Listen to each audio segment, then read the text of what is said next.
Hello everyone, welcome to my channel, Bachelor Show. It had been exactly 5 years since the day Joan Vassos' world shattered. As the morning sun filtered through the blinds of her cozy lakeside home, the anniversary loomed heavy in her heart. Each year, she tried to mark the day with grace and quiet strength, but it never got easier. This time, however, she had someone by her side, Chock Chapple, her late husband Theo's closest friend, a man who had become an unlikely anchor through her grief. Joan walked to the kitchen, her footsteps soft against the wooden floor. On the counter sat a framed photograph of Theo, his broad smile radiating joy as he held a fishing rod, Chock standing beside him, laughing. Jo traced the frame's edge with her fingertips, the memory almost tangible. The sound of tires crunching gravel snapped her from her reverie. Joan turned to see Chock's familiar silver truck pulling into the driveway. He stepped out, his weathered face etched with both sorrow and kindness, carrying a bouquet of wildflowers. "I figured these would brighten the place up," Chock said as he handed her the flowers. "They're beautiful," Joan replied, her voice trembling slightly. She placed the bouquet on the table, glancing at Chock with gratitude. For years, Chock had been more than just a friend. He had been her confidant, her rock, and in many ways, a bridge to Theo's memory. Though some whispered about their bond, Joan and Chock never paid any attention. Their connection wasn't born of romance. It was forged in shared loss and mutual respect for a man who had meant everything to both of them. "Let's go out back," Joan said, leading him to the patio overlooking the lake. Chock followed, carrying a thermos of coffee and 2 mugs. The pair settled into wooden chairs, the lake's gentle waves mirroring their quiet reflection. "5 years," Joan murmured, her eyes misting as she stared at the water. "5 years," Chock echoed. "Feels like yesterday and a lifetime ago all at once." Theo Vassos had been a man larger than life, a spirited adventurer, a devoted husband, and a friend who brought people together.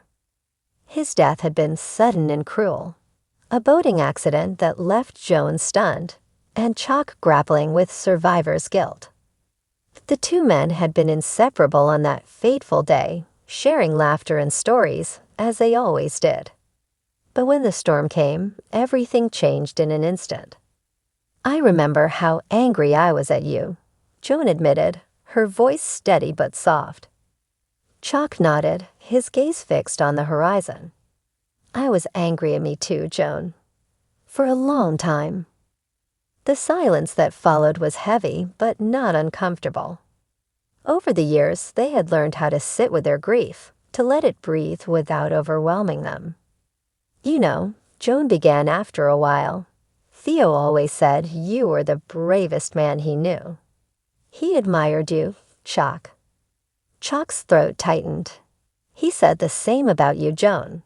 He used to tell me how lucky he was to have you, how you kept him grounded, made him a better man." Joan smiled faintly, brushing away a tear. "I miss his laugh. The way he'd light up a room without even trying. And his stubborn streak," Chock added, a chuckle breaking through his somber tone. "Remember when he insisted on fixing that old boat himself? Nearly sank it before he finally let me help." Joan laughed, the sound bittersweet. "That's Theo for you."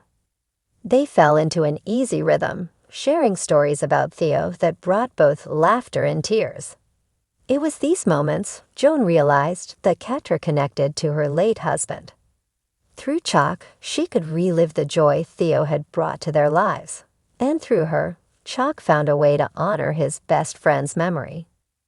As the sun climbed higher, Joan retrieved a box from inside the house. She returned to the patio and placed it between them.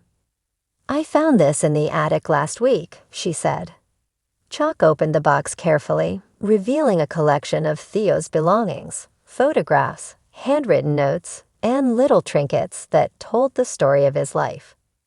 One item caught Chock's eye: a leather-bound journal with Theo's name embossed on the cover. I didn't know he kept a journal, Chock said, flipping through the pages. Neither did I, Joan admitted. I haven't read it yet.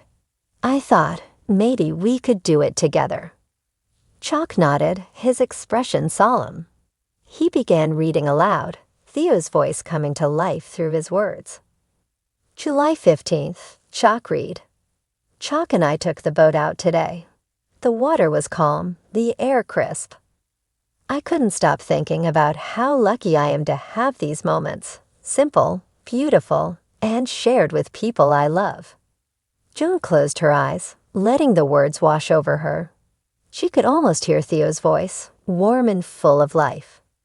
As they continued reading, the journal revealed not just Theo's adventures, but his reflections on love, friendship, and the legacy he hoped to leave behind. One passage stood out.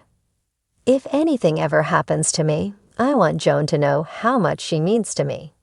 She's my heart, my home, and I want Chock to promise me he'll take care of her. Not because she needs it, she's the strongest person I know, but because she deserves it. Joan's breath hitched, and tears streamed down her face. Chock set the journal down, his own eyes glistening. He knew, Chock said softly. Even then he knew. Joan reached for Chock's hand, their shared grief and love for Theo binding them together in a way that words could never fully capture. As the day wore on, they planted a small tree in Theo's honor by the lake. It was a simple act, but it felt significant, a symbol of life continuing, of memories rooted in the earth and reaching for the sky. When the sun dipped below the horizon, painting the lake in hues of gold and orange, Joan and Chock sat together in silence. "Thank you for being here," Joan said finally, her voice steady.